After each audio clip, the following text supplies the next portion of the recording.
Hello, welcome back to my another vlog. Welcome to my channel story of an ordinary girl. এই তীব্র গরমের মধ্যে exam দিতে দিতে প্রায় পাগল হয়ে যাচ্ছিলাম। তো আজকে যেহেতু লাস্ট এক্সাম ছিল তাই একটু খুশি খুশিও লাগছিল, আর এই খুশির চোটে একটা ব্লগ বানিয়ে তোমাদের সাথে শেয়ার করলাম। এক্সামের জন্য অনেকটা আগেই ক্যাম্পাসে আসা হয়, তো রীতিমতো আমরা আগে আগে ক্যাম্পাসে এসে পড়েছিলাম। এরপর আমার আরেক ফ্রেন্ড জয়েন করে তারপর আমরা আমাদের ডিপার্টমেন্টে না গিয়ে আমরা একটু মাঠের দিকে চলে যাই। এখানে কিছুক্ষণ বসে থেকে তারপর আমরা আমাদের ডিপার্টমেন্টে চলে যাই।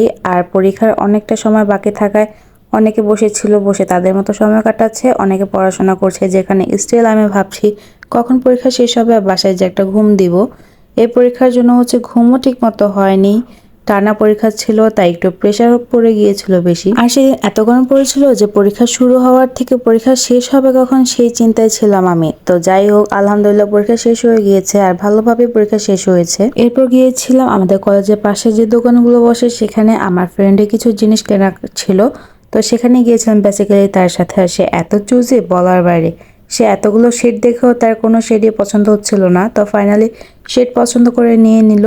এরপর আমাদের খাওয়া দাওয়ার পালা। এক্সাম শেষ হওয়ার খুশিতে নিজেকে ট্রিট দিব না, এটা তো হতেই পারে না। তো নিজেকে ট্রিট দিয়ে দিলাম নিজের তরফ থেকেই। যারা আমার ব্লগটা কন্টিনিউ করছো প্লিজ আমার পেজটাকে ফলো করে দিও।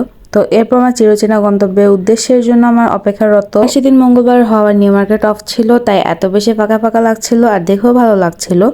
তো এরপর আমার বাসও পেয়ে যাই আলহামদুলিল্লাহ। এরপর আমার গন্তব্যের যাত্রা শুরু, যেহেতু ফাঁকা ছিল রাস্তা তাই খুব বেশি দেরি হয়নি বাড়িতে পৌঁছাতে। বাসায় এসে খাওয়া দাওয়া করে একটা ঘুম দিই, যার কারণে আর শ্যুট করা হয়নি। তো বিকালে উঠে একেবারে আম কেটে নিয়ে একটু ছাদে যেয়ে বসি, নেচার এনজয় করতে করতে আমটাও খাওয়া শেষ করি। আর আমার ব্লগটাও এ পর্যন্তই রাখছি।